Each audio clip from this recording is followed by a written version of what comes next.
Today's video I'm going to show you how to change the reversion bulb on the Skoda Fabia. These will be from models 2007 to 2024.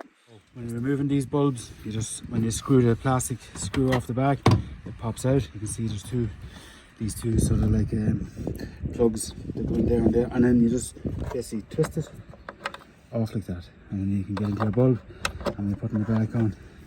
That's how it's done. That's how you take off the one for the brake light.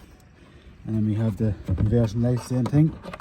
When you're taking the reversion light, you just twist it and like that, and it twists back in. And the same thing when you're changing this lower light, you twist it to the, like so, and then you just twist it back in.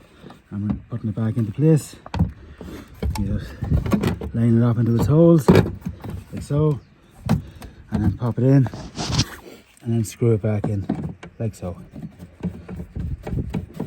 And that's how you change your bulbs in these cars.